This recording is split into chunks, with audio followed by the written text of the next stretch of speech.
audio jungle.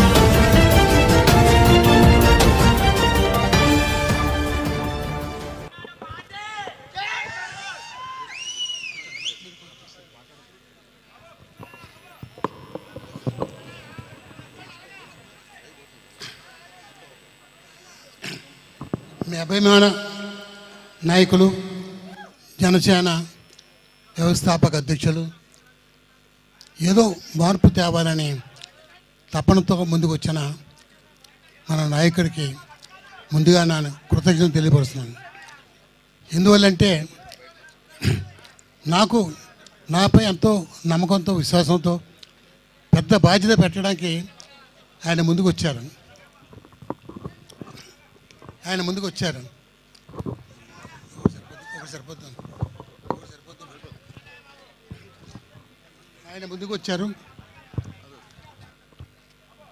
Hello,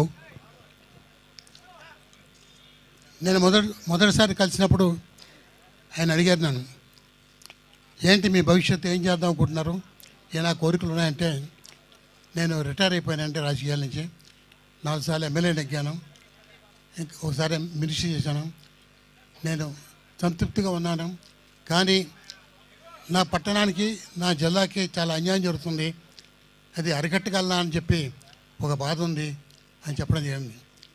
వెంటనే ఆయన అన్నారు, నీ అనుభవం, నీ వయస్సు, నీ తెలివితేటలు, ఆలోచనలు నాకు కావాలి, నేను ఉపయోగించుకుంటా అని చెప్తే ముందు భయపడ్డాను. సార్, మీ కార్యకర్తలది కూడా చాలా స్పీడు, స్పీడు, వాళ్ళతో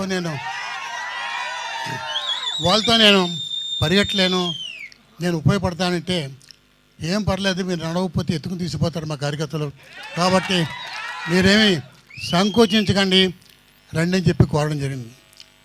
నేను మొట్టమొదటిసారిగా ఎక్కువసేపు ఆయనతో స్పెండ్ చేసినప్పుడు నాకున్న ఆలోచనలు, ఆయనపై ఉన్న ఒక అభిప్రాయం మొత్తం మారిపోయింది. ఆయన సినిమాలు చూసి, స్టేజ్ మీద చూసి చాలా ఆవేశపరుడు, కోపిష్టి అని రకరకాలుగా నేను అనుకున్నాను. కానీ ఆయనలో ఉన్న అనుకువ సంస్కారం చూస్తుంటే ఆశ్చర్యం వేసింది. ఒక వ్యక్తి ఈ స్థాయిలో ఉండి ఎంతో మేధస్సు ఉంది, ఎన్నో పుస్తకాలు చదువుతుంటాడు, ఆయన ఎన్నో రకాలుగా నాలెడ్జ్ ఉంది. అటువంటి ఆయన నాకు గౌరవం ఇచ్చారంటే చాలా ఆనందం వేసింది. నా విలువ, నా అవసరాన్ని బట్టి నేను చేయగలిగిన శక్తి మేరకు నేను జనసేన పార్టీకి సేవ చేయాలని భావించాను. ఇకపోతే ఇంకొక విషయం చెప్పాలి ఆయనతో. మీరు జనసేన కార్యకర్తలు సేన చూస్తుంటే నా భయం వేస్తుంది. చాలా స్పీడు, వారు ఏమి ఆశించకుండా ఎటువంటి త్యాగానికైనా, ఎటువంటి సాహసానికైనా సిద్ధంగా ఉన్నారు. ఈ సమయంలో మీరు అల్లూరి సీతారామరాజు లేక భగత్ సింగ్ పేర్లు చెప్తున్నారు. ఇప్పటికీ వీళ్ళు వారి స్థాయికి ఎదిగిపోయారు. ఆ రోజున వాళ్ళు రోజుని స్వాతంత్రం గురించి ఊగిపోయారు. ఈనాడు సమాజంలోని రాజకీయాల మార్పు గురించి మీ కార్యకర్తలు ఊగిపోతున్నారు. వారు ఏమి ఆశించట్లేదు, సమాజంలో మార్పు కావాలని కోరుకుంటున్నారు. మీరు తేగలని విశ్వాసం ఉంది, వారు చాలా పైకి వెళ్ళిపోతున్నారు, వాళ్ళని కంట్రోల్ చేస్తున్న బాధ్యత మీకు ఉందని చెప్పి చెప్తామని అనుకున్నాను. ఈ సమయంలో ఆయన ఒక్కొక్క సమయంలో వివేకానంద పాత్ర వహించి మీ అందరినీ శాంతపరిచి ఈ సమాజానికి ఉపయోగపడేలాగా మీ శక్తి, ఆవేశం, కోపం, ఆగ్రహం అంతా కూడా సమాజానికి, దేశానికి ఉపయోగపడేలాగా ఆయన్ని డైరెక్షన్ ఇచ్చి మీ అందరినీ నడిపించవలసిన బాధ్యత కూడా ఆయన పైన ఉంది.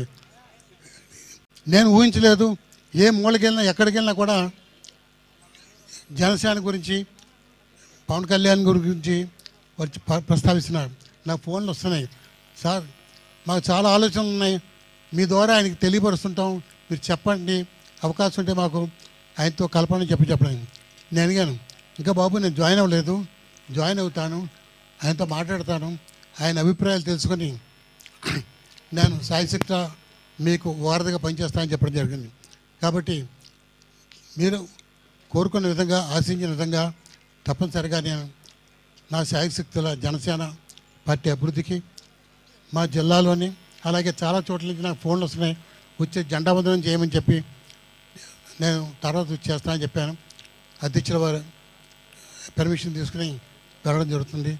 ఈ సమయంలో కాకినాడ నుంచి నేను అనుకోలేదు, మా జిల్లా నుంచి అన్ని ప్రాంతాల నుంచి కూడా చాలామంది చెప్పకుండా వచ్చేసారు. కార్లు వచ్చేసారు, ఫ్లైట్లు వచ్చారు, ట్రైన్లు వచ్చారు, బస్సులు వచ్చేసారు. అందులో కొంతమంది ముఖ్యులు ఉన్నారు, మిమ్మల్ని కలుసుకోవాలని చాలా ఆతృతగా ఉన్నారు. ఒకటి టీడీపీలో ఒక కార్పొరేటర్ గారికి ఈనాడు